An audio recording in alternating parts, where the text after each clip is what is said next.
Ondas del Misterio presenta.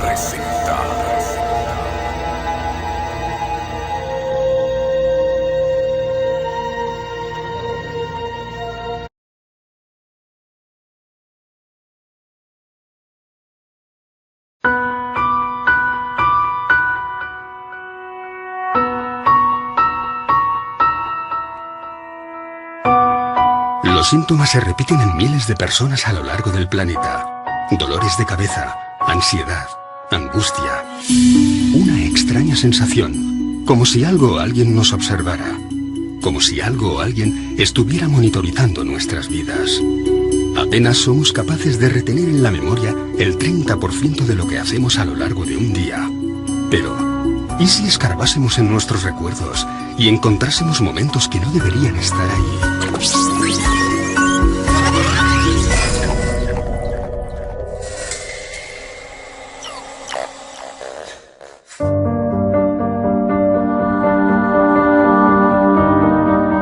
Los relatos sobre personas supuestamente raptadas por seres extraterrestres vienen repitiéndose desde hace décadas. Uno de ellos es el de Carla Batista, una mujer portuguesa que afirma haber sido abducida desde muy pequeña.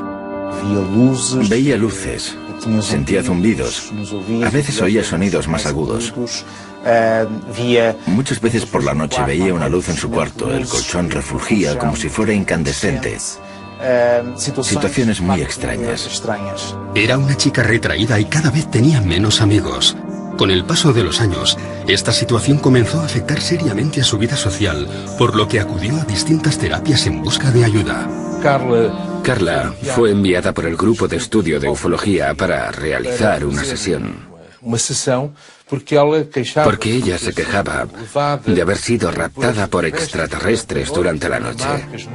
Tenía marcas en el cuerpo.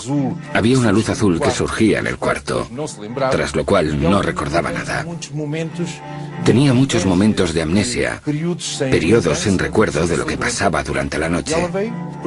Ella vino, por tanto, para tratar de esclarecer esas situaciones. Yo la recibí como médico, como terapeuta, para ayudarla a integrar esos momentos. Momentos como el que ocurrió el 4 de septiembre de 1989, cuando Carla y varios amigos salen de Lisboa para pasar unos días de vacaciones.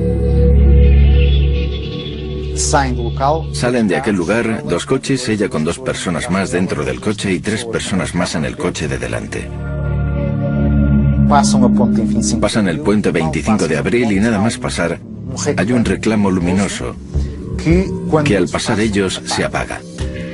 Unos minutos más tarde, uno de los amigos dice que hay una estrella que parece seguirles. Y al mismo tiempo, parece que está perdiendo el control del vehículo. Parece que el coche no quiere andar. Parece que el coche se estuviera levantando. A ella incluso le cuesta respirar. Quiere que el coche que va delante se detenga. Quiere salir de allí. No lo consigue y de repente ve todo nublado. Deja de ver y grita: ¡paren, paren, paren! Cuando logran detener los vehículos, Carla se encuentra en un serio estado de shock. No recuerda nada. Una cosa curiosa. Habían hecho un viaje de unos pocos minutos y el motor aún estaba frío. Las ruedas estaban frías y el interior del coche estaría más o menos helado. Ella apunta que había unas marcas tipo quemaduras en la parte superior del coche. Aquel coche nunca más volvió a funcionar. A la mañana siguiente detecta unas manchas. Una mancha debajo de la barbilla y otra en la zona del ombligo. Como unas incisiones. El concepto de abducción es un término jurídico, significa rapto, secuestro. Lo que pasa es que posiblemente la gran mayoría de las personas, del público, lo asocia directamente al fenómeno ufológico y a una de las vertientes, creo, más interesantes y a la vez más polémicas que hay, ¿no? Y es el secuestro de un terrestre por parte de una inteligencia extraterrestre, en la que luego tenemos diferentes variantes, ¿no? Porque ya no solo se quedan en secuestro, según dicen los testigos, sino que incluso en ocasiones se llegan a realizar algún tipo de pruebas dentro de esa supuesta nave extraterrestre, incluso en ocasiones se realizan hasta implantes, es decir, el abanico es muy amplio. Una abducción es un secuestro intencionado y no permitido. Va contra nuestros principios. Se nos hace cuando estamos inconscientes, sin nuestra autorización. Se practican técnicas invasivas. Es tremendamente traumático. Las personas luego no logran convivir con ello. A pesar de no recordar lo que ocurrió, comienzan a experimentar una traumatología traumática y necesitan ayuda para aclarar lo ocurrido. Las experiencias de abducción son traumáticas. De hecho, no hay ningún caso de abducción que voluntariamente haya dicho me apunto a ser abducido. En 2007, Carla regresa a las sesiones de psicoterapia para tratar de aclarar qué o quién estaba provocando aquellas pérdidas de memoria. Seguimos el esquema clásico. A través de un estado de relajación, de hipnosis clínica, se le transporta hasta aquellas noches en las que ella se quejaba de algo que pasaba, pero no recordaba. Después descubrió que era transportada durante la noche, a través de la ventana, por un rayo de luz, hasta una nave en la que era explorada desde un punto de vista médico. Le hacían exámenes y ella sentía como si aquello fuera una invasión. Y naturalmente que era una invasión de su cuerpo. En esa regresión, ella recuerda todos los procesos. Se ve a sí misma en un sitio muy iluminado, con seres a su alrededor, interesados en su cuello, interesados en la tripa. Se siente mal, quiere vomitar y ellos le dan un líquido muy amargo para que beba. ¿Qué es lo que quieren? Diles que no es justo lo que están haciendo sin tu autorización. Porque eres un ser sensible, un ser inteligente con derecho a usar su propia voluntad. Así que había un diálogo con esos seres a través de la paciente. Algunos de esos seres decían que esto era simplemente un plan, una investigación que tenía que realizarse. Algunos seres dijeron, sí, conocemos esa ley y lo tendremos en cuenta. Lo que ocurrió es que a partir de entonces disminuyeron todas estas escenas en que Carla decía ser abducida. Todo parecía ir bien cuando Carla descubre que, de manera aparentemente inexplicable, está embarazada. Ella se asusta debido a estos síntomas. Habla con una amiga, se hace un test de embarazo en una farmacia que da positivo. Ella está muy asustada y no quiere contárselo a nadie. Unos meses más tarde tiene una gran hemorragia y todo pasó. Pero ella dice que durante una de sus abducciones habría visto una gran cámara donde estarían otros bebés probeta, metidos en tubos gigantes, y que uno de ellos sería su hijo. Admitamos que una raza o varias razas de seres alienígenas vienen hasta la Tierra y secuestran, generalmente mujeres jóvenes. ¿Para qué? Básicamente, unos podrían pensar que vienen a ver en qué estado se encuentra su experimento. Ellos crearon la vida en la Tierra y vienen a ver cómo ha ido desarrollándose ese nuevo ser que ellos crearon. Y esos test genéticos que se hacen a las personas serían para recoger muestras de óvulos y de semen, para la creación de una raza híbrida. Del mismo modo en que el Homo sapiens sapiens consiguió superar al Neandertal, aquí tendríamos una raza híbrida que en el futuro vendría a hacerse con el planeta y alzarse sobre el Homo sapiens sapiens. Sin lugar a dudas, el fenómeno abducción acompaña al ser humano desde que tiene conciencia de ser hombre. Y esto es sorprendente porque revela que estamos siendo tutelados por una especie de inteligencia. No sabemos si extraterrestre o extradimensional, pero en cualquier caso ajena a nuestra propia conciencia y que nos ayuda a modelar nuestras creencias desde la noche de los tiempos. De hecho, eso vendría a explicar el porqué de esa pieza que falta en lo que es la evolución del hombre, que es el eslabón perdido, ¿no? Es decir, hay un momento en el que hay un salto cuantitativo, cualitativo tan enorme que hay quien piensa que algo tuvo que ocurrir. Y dentro de ese algo tuvo que ocurrir caben muchas posibilidades. Una de ellas es que genéticamente fuéramos manipulados por unas inteligencias que están fuera de este planeta. La segunda hipótesis, igualmente inquietante, es la posibilidad de que necesiten de nosotros y vengan a recoger especímenes de la Tierra para crear una raza híbrida que sea necesario en ambos planetas, en el suyo de origen y en el planeta Tierra. Muchas de las mujeres dicen que tras haberles sido retirados los óvulos meses más tarde, se les presenta a estos bebés como si fueran hijos suyos. Muchas de ellas hablan de unos compartimentos grandes donde estaban depositados estos bebés, a donde se les acompañaba y se les mostraba: este es el tuyo. Y los extraterrestres querían que les enseñaran cómo transmitirles amor, cómo crear este enlace emocional, ya que estos nuevos seres tendrían ausencia de emociones. Ya en la década de los 70, el prestigioso investigador Joseph Allen Hynek creó la terminología que hoy es utilizada por la mayoría de los investigadores del fenómeno ovni. En ella se establecen 4 tipos de contacto. Los encuentros del primer tipo estarían aludiendo a luces lejanas en el firmamento. Los encuentros del segundo tipo es cuando ese objeto se presenta ya como algo coherente, como una nave. Los del tercer tipo son aquellos en los que el ovni ya está aterrizado, incluso muestra una cierta interacción con el terreno. Se pueden ver humanoides a su alrededor, cogiendo muestras o tomando algún tipo de medida en el entorno. Y finalmente están los encuentros del cuarto tipo, que nos entran en la dimensión más psíquica del fenómeno ovni, es el fenómeno abducción. En 1961, Barney y Betty, un matrimonio de New Hampshire, observan una luz en mitad de la noche. Viajaban en coche, de regreso de sus vacaciones en Canadá. Barney coge unos prismáticos de la guantera, mira esa luz, comenta con Betty si se trata de un ovni, si es cualquier otra cosa, siguen la ruta y unas curvas más adelante ese objeto se ha vuelto una luz cegadora que está posada en medio de la carretera con un ser de piel azulada que les está invitando a pasar. Barney queda aterrorizado. De hecho, las punteras de sus pies estaban desgastados porque literalmente fue arrastrado hasta el interior de la nave.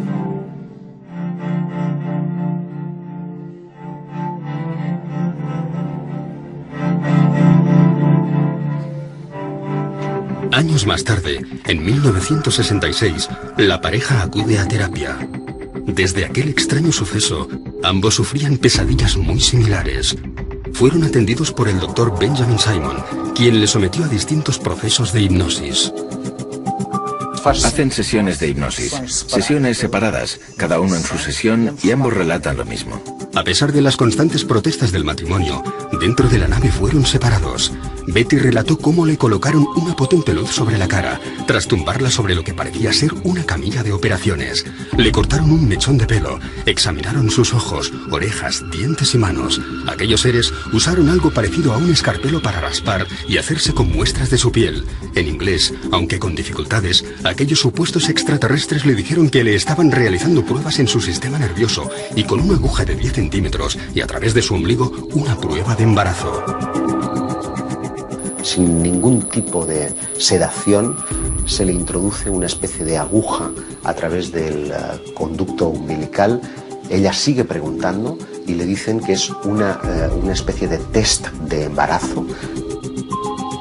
Una de las cosas más llamativas del episodio de los Hill es la descripción de una técnica de prospección intrauterina denominada laparoscopia que no sería descubierta hasta 20 años más tarde. Aun aceptando que pudieran haber en la literatura médica escritos, estos no aparecerían hasta una década más tarde. Por lo tanto, es una prueba objetiva de que hay ciertos conocimientos que los abducidos describen que son ignorados. La abducción de Barney y Betty Hill tuvo un impacto importante en la ufología porque fue la primera vez que se reconoció la posibilidad de que estos seres interactuaban con nosotros, que de alguna forma íntima nos estaban vigilando, siguiendo y posiblemente nos estaban manipulando a un nivel biológico o incluso genético. Fue la primera vez que la mayoría de las personas que seguían estos temas se sentían vulnerables posiblemente, porque parecía que los ovnis habían entrado en sus vidas personales. El estudio de las abducciones es tremendamente monótono. Todos los episodios tienen un modus operandi que es prácticamente idéntico. El protagonista suele estar conduciendo generalmente de noche. De repente, una luz lejana se hace presente, él la observa y a continuación esa luz ya está posada en el suelo.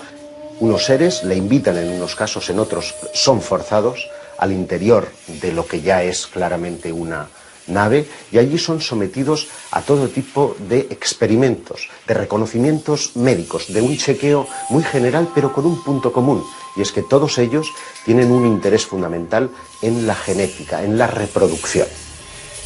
Lo que suelen decirnos los protagonistas de estos incidentes es que después de su experiencia la sensación es la de estar controlados, la de estar sirviendo información vía monitoraje de sus actividades a lo largo del tiempo. Y esto explica el por qué en muchos casos de abducción parece haber una especie de recurrencia en el individuo. Generalmente hay un primer caso que suele ocurrir en la niñez, alrededor de los 8 y 12 años, y posteriormente suelen irse produciendo otras visitas parecidas a lo largo de su vida.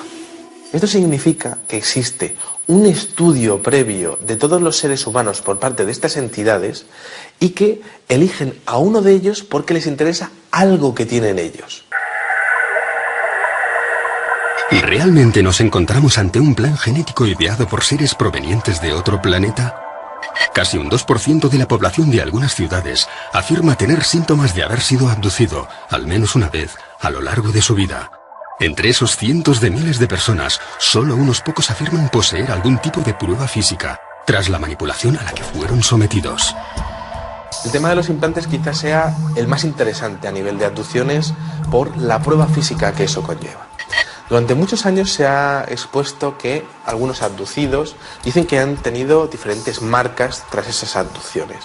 Esas marcas que en algunos casos puede quedarse toda la vida o en algunos otros casos dicen que desaparecen.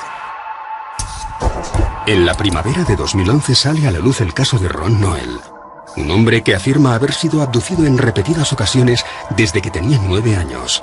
Con una vida llena de lagunas y de momentos en blanco, acude a distintos especialistas, pero es en una sencilla revisión médica donde una radiografía hace saltar la sorpresa. Dentro del interior de su hueso, del hueso del cúbito, tenía una pieza metálica. Él no recordaba haber tenido ningún tipo de accidente, él no recordaba haber tenido ningún tipo de operación anterior y, bueno, pues el hecho es que estaba ahí. Ron, ante la falta de respuesta, se pone en contacto con Roger Lehr, un excéntrico especialista en extracción de implantes. Ya en las primeras pruebas realizadas, descubrirían que se encontraban ante algo distinto a todo lo estudiado hasta la fecha. Un detalle muy interesante es que se emitían ondas de radio. Pudieron comprobar cómo a través de un medidor de radio, pues aquel aparato estaba emitiendo una onda de radio. Quizá otra de las cosas más interesantes era que existe una capa de protección proteica alrededor de ese implante. En 2012, el mismo Roger Lehr realiza la extracción del implante y su posterior examen. Lo que se veía en ese microscopio electrónico es posiblemente el aparato más sofisticado que ha visto el hombre en toda su historia. Estamos hablando de un mecanismo prácticamente biológico. Tiene carácter metálico, pero cuando lo empiezas a ver, tiene características prácticamente de células. También muy interesante el hecho de la composición química, que tenía metales que están relacionados con la composición química de diferentes meteoritos encontrados en diferentes partes del mundo. Ese tipo de implantes llegan a disolverse, como si al contacto con el aire sufriesen un proceso de oxidación que fuese absolutamente colosal. Y esos implantes pues prácticamente desaparecen a los pocos minutos.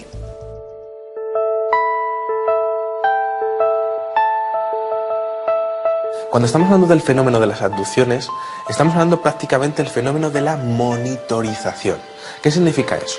Pues al igual que nosotros cuando cogemos a una tortuga y le ponemos un chip de localización, este tipo de abducciones es posible que estén relacionados con el control total del individuo, tanto en su localización como en sus funciones vitales a través de estos implantes. También nosotros hacemos eso a los animales salvajes. Les ponemos unos chips, intentamos verificar su hábitat, si están bien, intentamos controlar todo eso. Nosotros hacemos eso a los animales. ¿Por qué no pensar que otros estén haciendo lo mismo con nosotros? Todos ellos son fértiles, todos ellos son jóvenes, todos ellos tienen un coeficiente intelectual por encima de la media. Por lo tanto, parecen estar escogiendo especímenes de la raza humana muy especiales. Y creo que el futuro para los investigadores es poder trazar un perfil psicológico de todas las personas abducidas en el mundo y que se demuestre que hayan sido abducidas, y quizá también un perfil genético de salud para ver si existe algún tipo de conexión entre ellos que sea la clave para saber qué es lo que están buscando estas entidades. Un aspecto bastante negativo dentro de las abducciones. Las mutilaciones. Comenzaron a aparecer casos en los años 70 y 80 de mutilaciones. Mutilaciones concretamente de ganado. Las vacas aparecían con cortes quirúrgicos, ausencia de sangre en el cuerpo y ausencia de sangre en el terreno alrededor del animal. Cortes quirúrgicos, extracción de órganos concretos. Eran retirados unos y dejados otros. Se les sacaba a los ojos, partes del maxilar, orejas, todo de forma quirúrgica. Los cortes que aparecían en la piel de estos animales daban la impresión de haber sido hechos con un material abrasivo tipo láser, no identificado, y que todo el proceso habría sido realizado en un breve espacio de tiempo. Pero además de los animales, y esto es un fenómeno que ocurre, también hay casos de mutilación en humanos.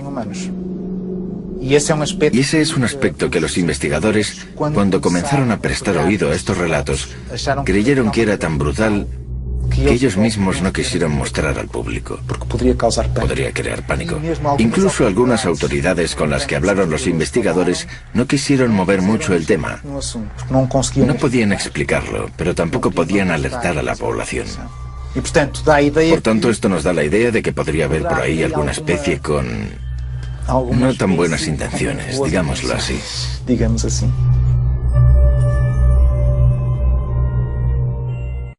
Tenemos muchos casos españoles interesantes. Recuerdo, por ejemplo, el caso de Miguel Herrero Sierra, que en 1978 se dirigía hacia Guadalajara por la Nacional 320.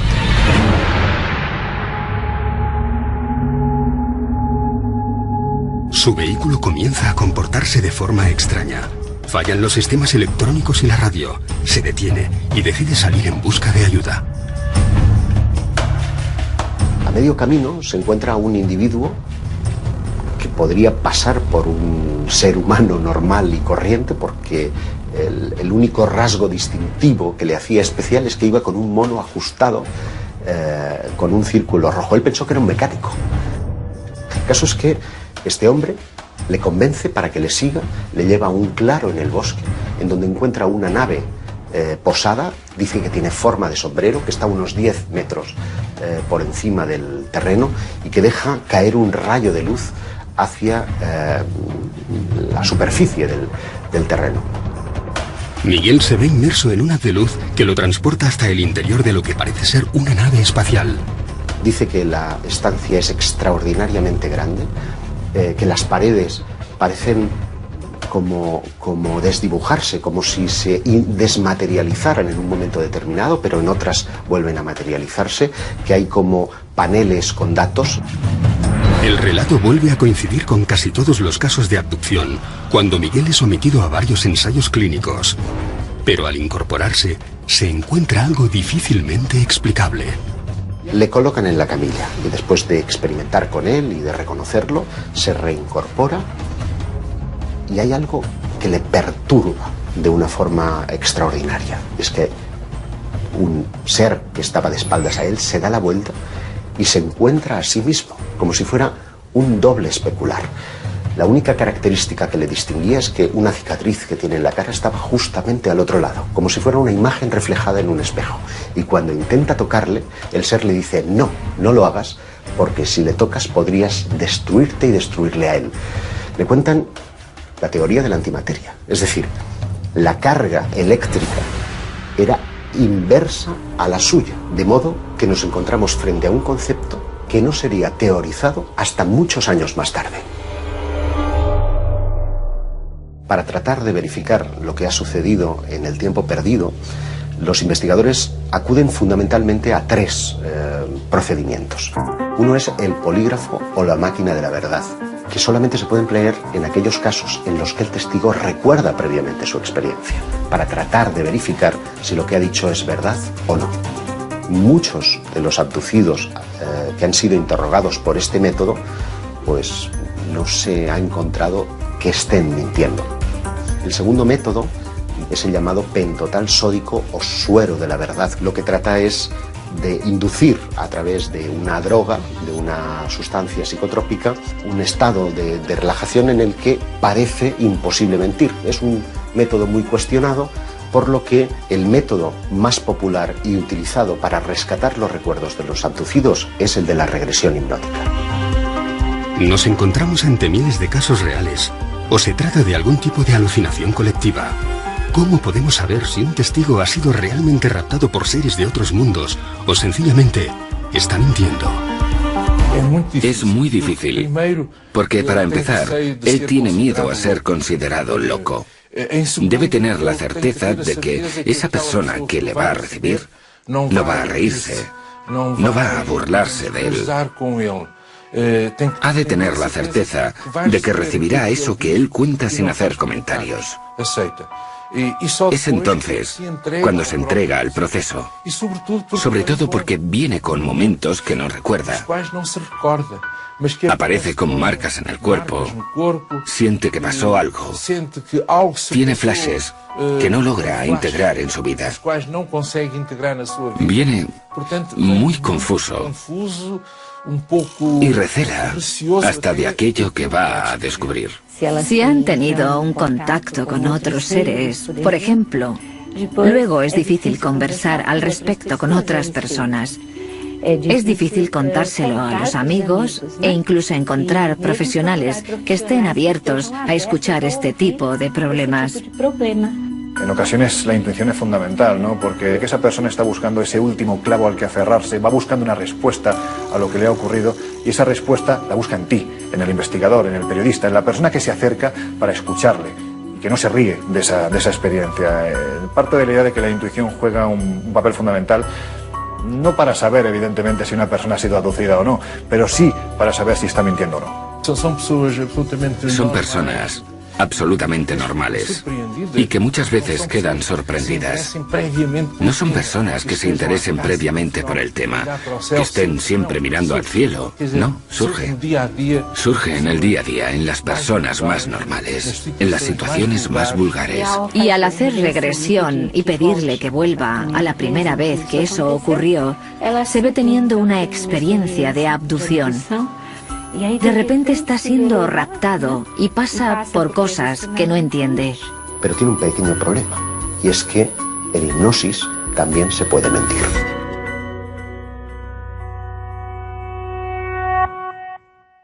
Todos los interrogantes y todas las teorías que surgen del fenómeno abducción tienen un mismo punto de partida: espacios de tiempo en blanco, minutos, días, semanas, meses o años que las víctimas aseguran ser incapaces de recordar.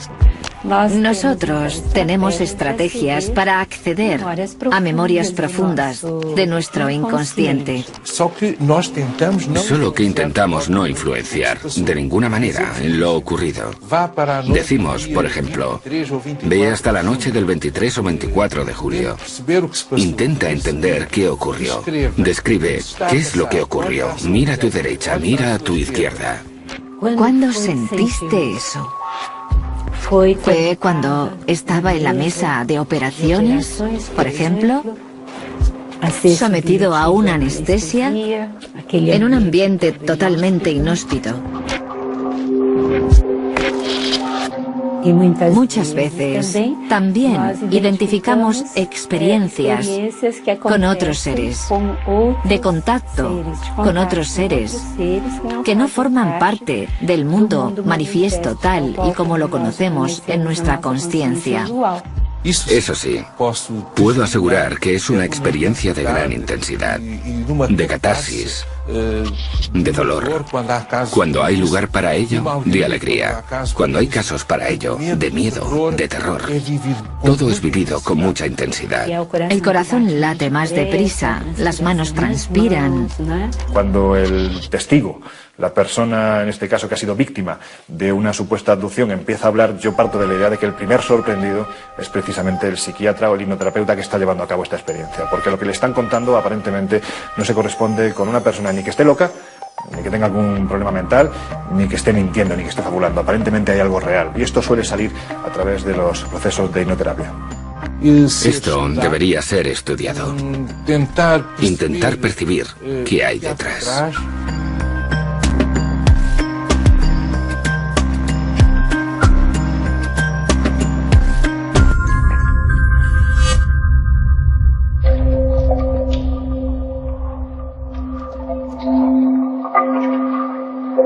Por extraño que pueda parecer, podríamos encontrarnos ante un fenómeno que ha acompañado a la raza humana desde sus inicios, y no solo ante un mero producto del siglo XX. Pero es especialmente en el periodo de la Edad Media donde vamos a encontrar una serie de relatos que parecen encajar 100% con las modernas abducciones. Me estoy refiriendo a los íncubos y súcubos. Las actas inquisitoriales están llenas de descripciones de seres que se asemejan a los modernos extraterrestres. Es decir, la similitud es tan extraordinaria que parece que estamos ante el mismo fenómeno. No dicen ovni porque los ovnis no existían. Lo interesante para mí es que nunca hemos dejado de hablar de abducciones, es decir, que llevamos 500 años y posiblemente más tiempo, miles de años, quién sabe, hablando del rapto de humanos por parte de seres extraños. En 1486 se publicó un libro que se llamaba el Malleus Maleficarum, que describe los fenómenos relacionados con la brujería y con la demonología. Sirvió como una especie de guía para cazar brujas y para discutir temas importantes como si los demonios nos raptan, si nos utilizan para engendrar sus propios hijos, cosas así que hoy en día surgen en las abducciones modernas. Si analizas lo que dicen acerca de los demonios, ves muchas similitudes entre los extraterrestres y los demonios. Los cazadores de brujas decían que no solo las brujas fueron raptadas por los demonios, sino cualquier persona. También se especulaba si estas abducciones eran fenómenos mentales, es decir, si el demonio era capaz de raptar a una persona mentalmente o si lo hacía físicamente.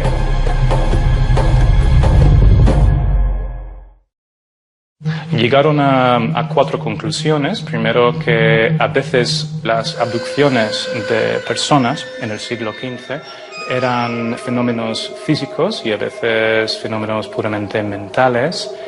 También concluyeron que no había ninguna forma de predecir exactamente quién sería raptado por los demonios. También que estas abducciones podían ocurrir de forma visible o invisible, y también llegaron a la conclusión de que muchas personas son secuestradas contra su voluntad. Otras características de los demonios, según apuntaron los autores del Malleus Maleficarum, eran que cuando comunicaban no se les veía mover las bocas, es decir, que parecían comunicar de una forma misteriosa. Creían que el sonido les salía desde dentro sin tener que pasar por la boca. Esto se puede comparar con los seres extraterrestres que se supone que comunican de forma telepática. No existía la palabra telepatía en el siglo XV. En las abducciones actuales se habla de cómo los extraterrestres pueden crear una especie de visión o panorama para que los testigos se confundan, no saben exactamente lo que está pasando. Los demonios hacían exactamente lo mismo y creaban visiones en la mente de los testigos para convencerles de que realmente no estaban en una reunión de diablos, sino que se encontraban en casa o en un sitio bastante idílico. Los seres sobrenaturales en el folclore y también en la demonología tienen cierta obsesión por las actividades sexuales de los humanos y también con la posibilidad de crear una especie de híbrido entre ellos y los humanos. Los diablos parecían sacar semen a los humanos y transportarlos de alguna manera y crear otros seres utilizando este producto. Y a veces incluso embarazos que terminaban de una forma bastante misteriosa y desaparecían de repente. Evidentemente, con el paso de los siglos, la vida es otra, el entorno es otro, la tecnología es otra, y lo que antes identificábamos como dioses o demonios, ahora identificamos con extraterrestres. Ante el reto que suponen los viajes interestelares, algunos investigadores han sugerido si ellos, esos seres que llamamos extraterrestres, no estarían en realidad ya en nuestro mundo, desde la más remota antigüedad, que se hubieran quedado. Dentro de esa teoría prospera una que tiene que ver con el mundo intraterrestre. En 1985, Xavier Claret, fotógrafo profesional, sube al monte del Montseny en Cataluña para cubrir un reportaje sobre el dolmen de Vallgorguina. Sin saber cómo, se ve rodeado por una densa niebla.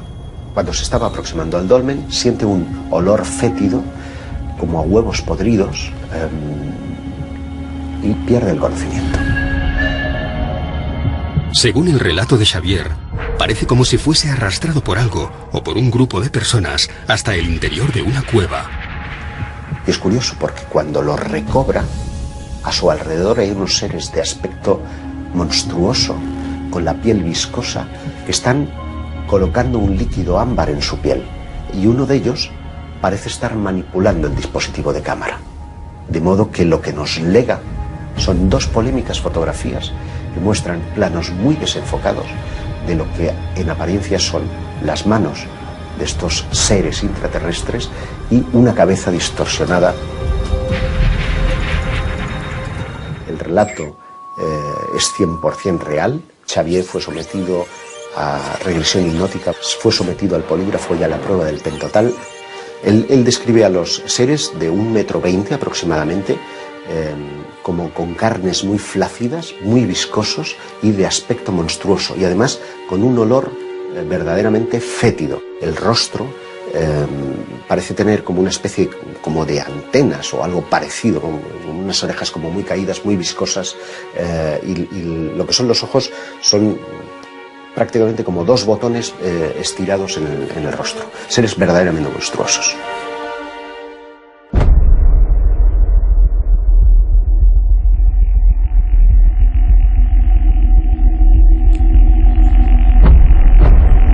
La mente humana no es una cinta de vídeo que podamos rebobinar para ver qué sucedió exactamente en cada momento de nuestra vida. Si lo hiciéramos, nos encontraríamos con demasiados fragmentos distorsionados, alterados o simplemente borrados. Las secuencias más dañadas de la cinta corresponderían con los episodios más traumáticos: miedo, dolor, angustia, soledad, falsos recuerdos o algo que no queremos recordar. ¿Qué ganan los abducidos contándonos esas experiencias que a menudo despiertan la sonrisa de sus vecinos y semejantes? No ganan nada, tienen mucho más que perder. Yo siempre les he definido como una suerte de infiltrados, como una quinta columna, como seres que, siendo escogidos por esa eventual raza de extraterrestres, tienen una misión a cumplir. El qué y el cuándo lo ignoramos.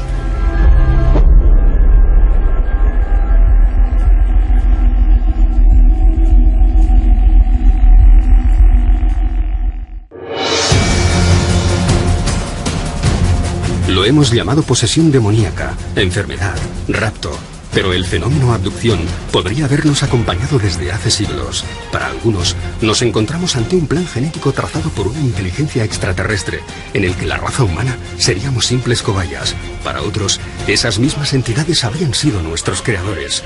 Pero para las víctimas de los miles de casos recogidos en todo el planeta, todo esto es una pesadilla de la que no siempre consiguen despertar.